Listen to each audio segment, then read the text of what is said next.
menyambung dari kisah tadi, nggak cukup berhenti sampai di situ.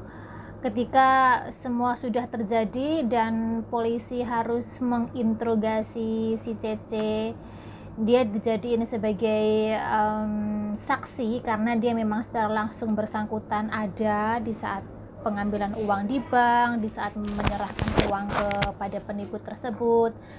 Dan lagi tidak berhenti sampai di situ, pihak kepolisian juga meminta keterangan buat dari Cece tadi bahwa siapa agennya dia, siapa yang memproses dia. Dan tentu saja karena saya yang sebagai agennya yang dan memproses, si Cece menyebutkan bahwa sayalah yang memproses dia. Dan akhirnya saya juga sering ditelepon dari kantor polisi, dimintain keterangan tentang backgroundnya Cece dulu seperti apa. Padahal Cece ini juga dari agen lain dulu, cuman pindah ke agen tempat saya karena mencari majikan dan dapat ketemu di tempat saya. Jadi intinya kita semua harus berhati-hati, super hati-hati sekali ya, karena polisi akan mencurigai siapapun yang bersangkutan dengan si Cece tersebut. Mungkin polisi punya pemikiran jangan-jangan Cece bisa ikut ambil andil, katakanlah itu suruhan dari siapa, dan kalau itu terbukti kan Cece kan bisa dipenjara karena penipuan. Saya juga sempat kaget kemarin ketika mendengar pesan dari Cece. Coba mari kita dengar ya Cece-nya tadi ngomong apa. Saya bolak-balik ke kantor polisi aja, ke Maonsan. Jadi dia minta KTP saya, minta kantor agensinya segala macam. Ya saya kasih apa yang dia mau. Polisi itu tanya, ya saya jawab. Saya diurus sama agen KC gitu kan. Ini alamatnya segala macam gitu. Nanti kalau ada yang dari kepolisian tanya masalah saya, KC jangan kaget.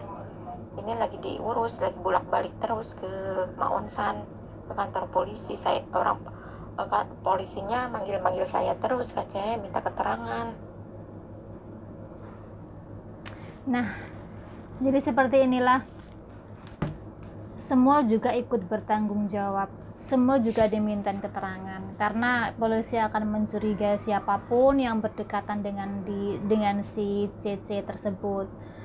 Polisi pasti menaruh kecurigaan, jangan-jangan ada kerjasama sama si A sama si B. Jadi intinya sekali lagi pesan saya buat semua mbak-mbak PMI yang merawat lansia, orang tua, kalau ada apapun yang menyangkut keselamatan si lansia, apalagi mengarah ke penipuan, si nenek kalian atau kakek kalian mendapat telepon dari orang lain yang mengaku entah itu anak, entah itu cucu, entah itu siapa, tolong dong kalian konfirmasi dulu ke majikan yang masih muda, ke majikan kalian. Kan kakek nenek itu pasti punya nomor telepon dan kalian pasti punya nomor teleponnya juga. Maksudnya kalian yang merawat lansia, kalian juga pasti tahu nomor-nomor penting, nomor-nomor telepon dari anak-anak kakek nenek tersebut. Jadi sebelum kalian melakukan tindakan sesuatu yang membahayakan, sesuatu yang akan berakibat fatal seperti kasus CC tadi, kalian harus benar-benar memastikan, mengkonfirmasi pada majikan kalian masing-masing, kepada anak majikan kalian masing-masing dengan kronologis kejadian seperti ini. Jangan diikuti apa kata nenek, apa kata kakek, karena itu akibatnya benar-benar fatal. Jadi sekian informasinya, saya cuma berharap kalian semua sehat, kalian semua kerja tanpa kendala dan sukses seperti cita-cita kalian untuk pergi ke luar negeri untuk apa ya. Jadi intinya sekali lagi berhati-hati kalau udah bersangkutan dengan uang atau penipuan apapun. Jadi ringkasan dari kisah yang barusan terjadi yang menimpa seorang cece Indonesia tadi itu adalah penipuan yang dilakukan oleh segerombolan orang, yang yaitu sekelompok orang. Dan untuk sekarang penipuan ini bisa memakai anak kecil. Terbukti dengan anak kecil yang masih umur 12 tahun itu dilibatkan dalam penipuan ini. Jadi anak kecil lah yang mereka tonjolkan sebagai penerima uang. Jadi dengan cara anak kecil menerima uang, otomatis polisi begitu menahan anak kecil tersebut karena dia masih di bawah umur, pasti dia dia nggak bisa dijerat dalam tindak kejahatan karena dia masih di bawah umur. Jadi beginilah kepintaran orang-orang jahat, penipu-penipu itu untuk sekarang mereka menggunakan anak kecil.